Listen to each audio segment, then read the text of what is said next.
নমস্কার বন্ধুরা, স্বাগত আমাদের চ্যানেলে। আজকে আমি আপনাদের ২৬ বছর পর পুরীর জগন্নাথ মন্দিরে পালিত এই বিশেষ রীতি সেই বিষয়ে কিছু তথ্যাবলী প্রদান করব। পুরাণে আছে কার্যবীর্য অর্জুন নামে এক রাজার কথা। তিনি ঋষি দত্তাত্রেয়ের বর লাভ করেছিলেন।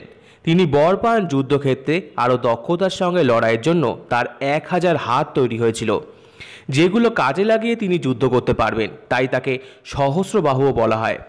মহাভারত এবং রামায়ণে এই সহস্রবাহুর উল্লেখ পাওয়া যায়। রামায়ণে রাবণের সঙ্গে সহস্রবাহু যুদ্ধের কথাও পাওয়া যায়।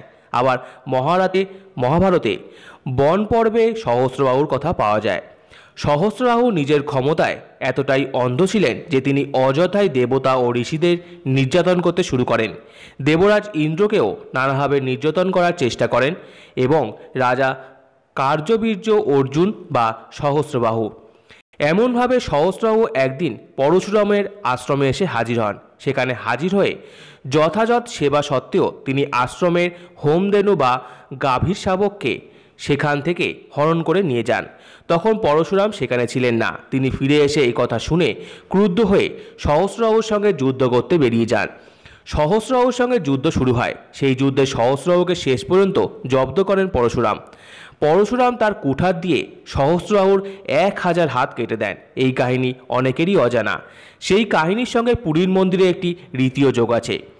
পুরীর মন্দিরে নাগার্জুন বেশ বলে একটি বিশেষ রীতি পালিত হয়। এর আগে এই রীতি শেষবার পালিত হয়েছিল ১৯৯৪ সালে। তারপর ফের শুরু শুক্রবার।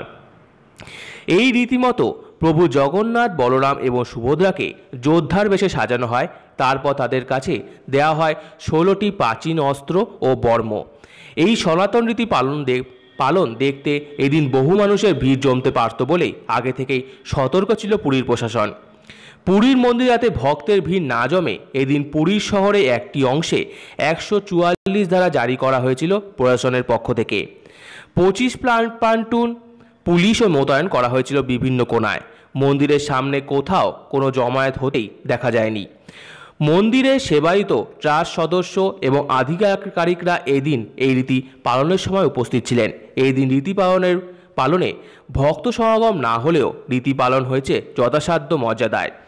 প্রভু জগন্নাথ, বলরাম ও সুভদ্রাকে যে যোদ্ধার পোশাক পরানো হয়েছিল তাতে ছিল সোনার কাজ, আর ছিল যুদ্ধাস্ত্র ও বর্ম। সেই বেশি পূজিত হন তারা। যেহেতু এই রীতি ফের ২৬ বছর পর পালিত হলো, তাই মানুষের মধ্যে উৎসাহ ছিল। কিন্তু প্রশাসন শক্ত হাতে নেওয়ায় ভক্তরা আর মন্দিরে আসতে পারেননি। করোনা রুখতেই এই পদক্ষেপ নেওয়া হয়েছে প্রশাসনের পক্ষ থেকে। নাগার্জুন বেশ আনুষ্ঠানিক জগন্নাথ দেব ও দাদা বলরামকে ধনুক, তীর, লাঙ্গল, কুড়াল এবং চক্র দিয়ে যোদ্ধার বেশে সাজিয়ে তোলা হয় এবং তাদের বোন দেবী সুভদ্রাকে সাজানো হয় ত্রিভুবনেশ্বরী রূপে। পৌরাণিক কাহিনী অনুসারে পিতা জগদগ্নির হত্যার পর বিষ্ণুর অবতার পরশুরাম তার পিতার ঘাতক ক্ষমতার দর্পে মত্ত রাজা কার্তবীজ অর্জুন সহ ক্ষত্রিয় কুলকে ধ্বংস করতে চেয়েছিলেন। এই ঘটনাকে স্মরণ করেই জগন্নাথ, বলরাম, নাগার্জুন বেশে সাজানো হয়। এই অনুষ্ঠান হয়ে আসছে এখানে। এই দিন অনুষ্ঠানের জন্য প্রস্তুতি শুরু হয়েছিল বৃহস্পতিবার রাত ২টোর সময়।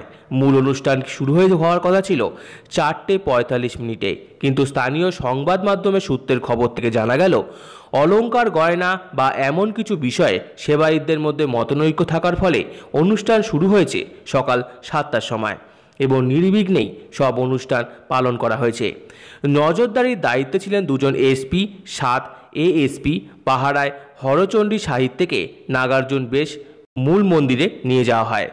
তো আমার এই ভিডিওটি ভালো লেগে থাকলে অবশ্যই লাইক করুন, আমাদের চ্যানেলকে সাবস্ক্রাইব করুন এবং যত পারবেন শেয়ার করুন, কমেন্ট করুন এবং ধন্যবাদ।